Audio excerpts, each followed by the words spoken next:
Bayangkan, sebuah dunia tanpa simbol matematika. Setiap kali kita ingin menuliskan 2 ditambah 3 sama dengan 5, kita harus menuliskannya dalam kata-kata yang lengkap. Lebih rumit lagi, bagaimana jika harus menjelaskan perhitungan matematika akar kuadrat? Tanpa simbol yang kita kenal sekarang, matematika akan menjadi lautan kata-kata yang membingungkan. Dahulu para matematikawan Yunani kuno seperti Pythagoras dan Euclid harus menjelaskan konsep matematika mereka dalam paragraf-paragraf panjang. Bayangkan kesulitan menjelaskan teorema Pythagoras tanpa simbol matematika. Simbol matematika tidak hanya menyederhanakan penulisan, tetapi juga membuka pintu bagi perkembangan pemikiran matematika yang lebih kompleks.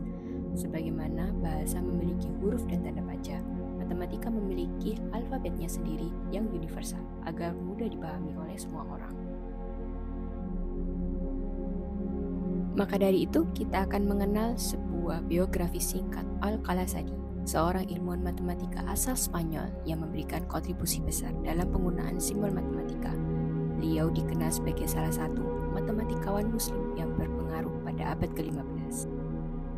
Memiliki nama lengkap Abu Al-Hasan Ali Muhammad bin Quraisy Al-Basri, lahir 1412 di kota Basta, sebuah wilayah timur laut kota Granada, Andalusia, atau yang dikenal Spanyol saat ini. Basta di kota yang penuh dengan pergolakan dan merupakan zona perang di saat kerajaan Kristen mulai merebut wilayah Andalusia yang sudah dikuasai oleh bangsa Moor di bawah Kekaisaran Umayyah sejak abad 8. Dikarenakan kondisi tersebut, Al-Qalasadi memutuskan untuk hijrah ke kota Granada untuk melanjutkan pendidikan khususnya dalam ilmu filsafat, sains, dan juga hukum Islam. Al-Qalasadi juga pergi ke negara-negara Islam lainnya. Ia menghabiskan banyak waktu di Afrika Utara, yaitu di daerah Tlemcen, sekarang Aljazair Barat Laut, dekat perbatasan Maroko, di mana ia belajar di bawah guru-guru yang mengajarinya aritmatika dan bagaimana mengaplikasikannya. Al-Qalasadi juga pergi ke Mesir untuk menimba ilmu dengan beberapa ulama terkemuka di sana. Al-Qalasadi digambarkan sebagai seorang spesialis dalam pembagian warisan yang mengambil langkah pertama menuju pengenalan simbolisme aljabar. Kontribusinya terhadap simbolisme aljabar adalah penggunaan kata-kata Arab pendek atau hanya huruf awalnya sebagai simbol matematika. Secara khusus, Al-Qalasadi menggunakan beberapa huruf Arab sebagai berikut.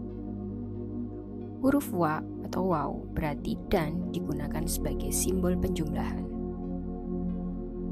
Dan kata ilah yang secara harafiah berarti kecuali atau berarti kurang digunakan sebagai simbol pengurangan. Kata fi secara harafiah yang berarti dalam ini digunakan sebagai simbol perkalian. Kata ala berarti atas yang digunakan sebagai simbol pembagian.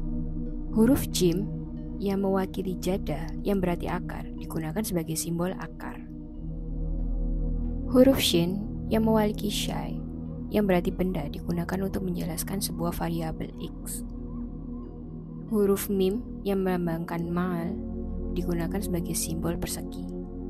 Huruf kaf yang mewakili mukaab digunakan sebagai simbol kubus. Huruf lam yang melambangkan ya'dilu untuk kesetaraan digunakan sebagai simbol sama dengan. Banyak karya Al-Qalasadi tentang aritmatika. Salah satu karyanya adalah Al-Thabira fi al-Hisab atau klarifikasi ilmu aritmatika. Dalam teks-teks aritmatikanya, Al-Qalasadi menghitung sigma n pangkat 2 dan sigma n pangkat 3 serta menggunakan metode pendekatan berturut-turut untuk menentukan akar kuadrat. Al-Qalasadi juga menulis buku tentang komentarnya terhadap karya Ibnu Albana yang berjudul Takhlis Amal Al-Hisab atau ringkasan operasi aritmatika. Ibnu Albana sendiri merupakan seorang matematikawan asal Maroko yang telah meninggal dunia lebih dari 100 tahun sebelum Al-Qalasadi menulis komentar tentang karyanya. Meski simbol-simbol matematika yang digunakan Al-Qalasadi merupakan pengembangan dari warisan para matematikawan muslim sebelumnya, kontribusinya dalam mengorganisir dan mensistematiskan penggunaan simbol-simbol ini telah membuka jalan bagi evolusi notasi matematika modern. Pencapaiannya membuktikan bahwa setiap langkah penyempurnaan dalam ilmu pengetahuan memiliki makna penting dalam membangun fondasi pemahaman yang kita gunakan hingga saat ini.